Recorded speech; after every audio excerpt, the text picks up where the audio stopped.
Right, as the show continues in the background, let's have a closer look at Eddie Ratley's Mitsubishi Colt. It's a 1400 Deluxe in Japan. These were the Delica. The ungainly off-roaders we know from the 90s. This is where it all began. This is a first generation, albeit a first generation facelift. So we've still got cars racing past as we check out the Colt. This one was sold new in Malta and lived there until a few years ago, I think. And it has since come to the UK. Let's go and have a nose inside. So it is a full-on minibus. Would have been a 9-seater back in the day, but you could probably cram a few more in if you could handle the fact it wouldn't be very fast. And if I can just pull this seat forward, lovely mechanism on that, and climb into the back. And yeah, reasonable legroom here. I'm quite comfortable. I'm not sure I'd want to sit here with 3 other people, mind you. But from the back, you see the headliner's toast, unfortunately. That's got to go away and be replaced. But here's the interior. We've got a column gear lever, 4 on the floor. The engine is directly under here, and I'll see if I can get us in for a look. In fact, there's some lovely, delightful, quirky features in this front end, as Mrs. HubNut tidies up the retro Japanese stamp. So let's go and have a look.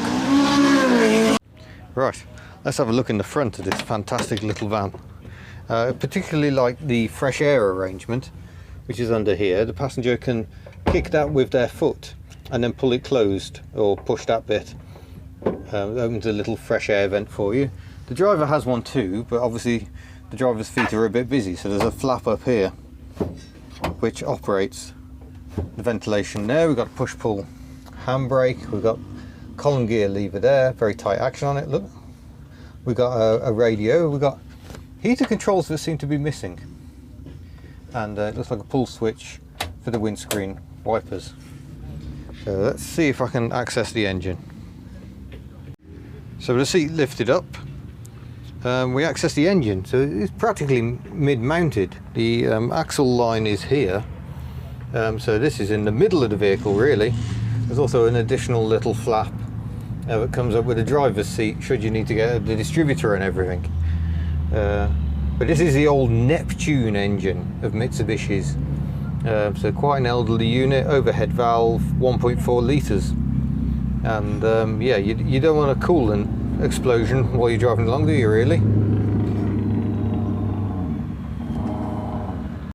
Right, let's go for a drive in the Delica then. We turn, the choke control is down here.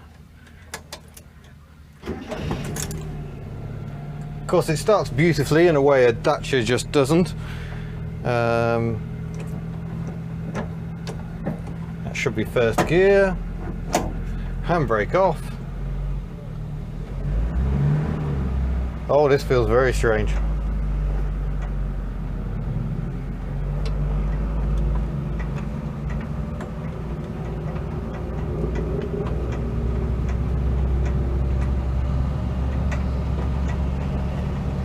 There we go, we're away.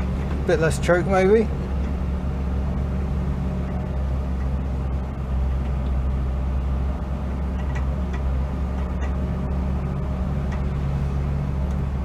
So needless to say, I don't think these vans were sold in the UK. I'll show you the gear change once we get out on the road.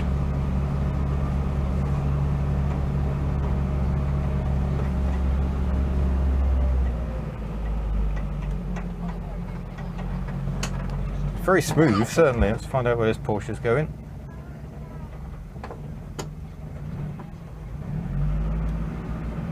There we go.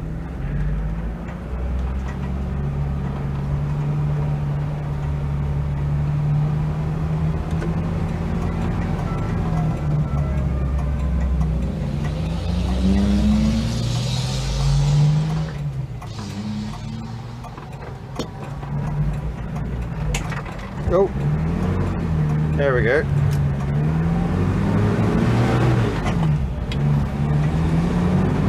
Oh, it feels quite perky. It's a lovely little gearbox actually.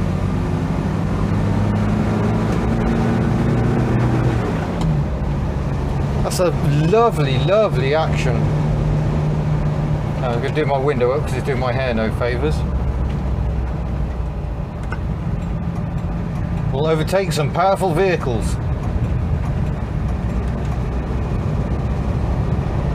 And that's it. That's the end of the Retro Rides gathering. So we're just having a drive around in Eddie's Delica, and this is lovely. I'll call it a Delica. It was only called a Delica in Japan.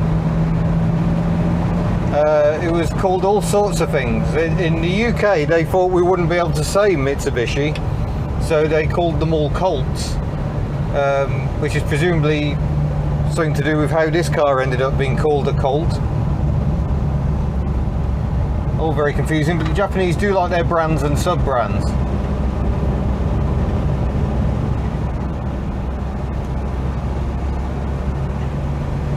We'll go and get it out on a bigger road, I think, and see how she does.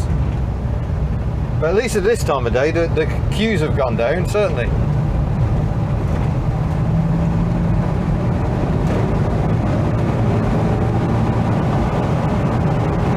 Yeah, 50, it's starting to feel like it's running out of revs.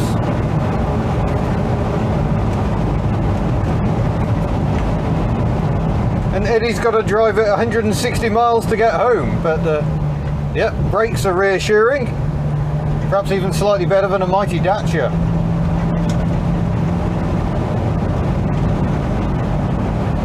But the steering is nice and direct, nicely weighted, not too heavy. And while the gear change is very nice to use, I'm not getting any opportunity to use it.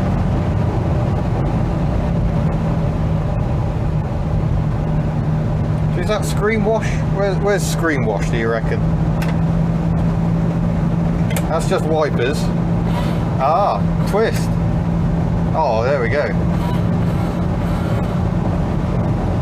Look at those high-speed babies.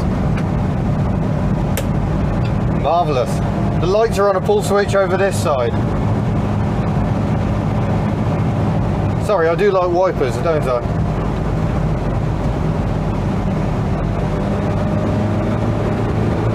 I mean, that feels quite perky with just me in it. Woohoo!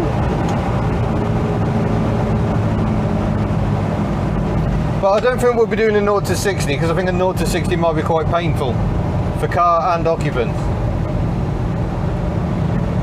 But all the engine noise is actually coming from behind me, which is a bit bizarre given the engine is down here. Very well sound deadened. Right, I'll go and turn around and we'll drive back in. Right, let's try and spin it around and see what the turning circle's like. If we just wait for a clear bit of traffic. Whoa, that's the horn. Nice Chevette. Oh, I forgot where second was.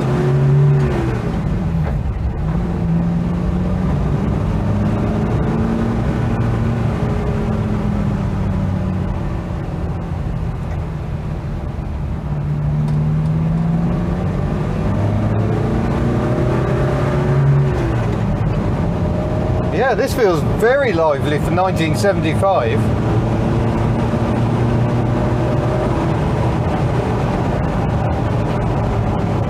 And here comes some of the cars leaving the Retro Rides gathering.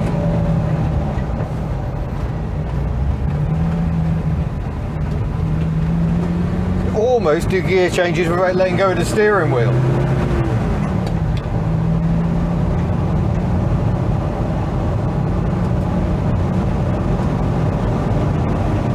Oh, I like this a lot. It's got 13,500 miles on the clock. I wonder if that's genuine. It all feels very tight. Although Japanese stuff has a habit of feeling very tight after a very long time.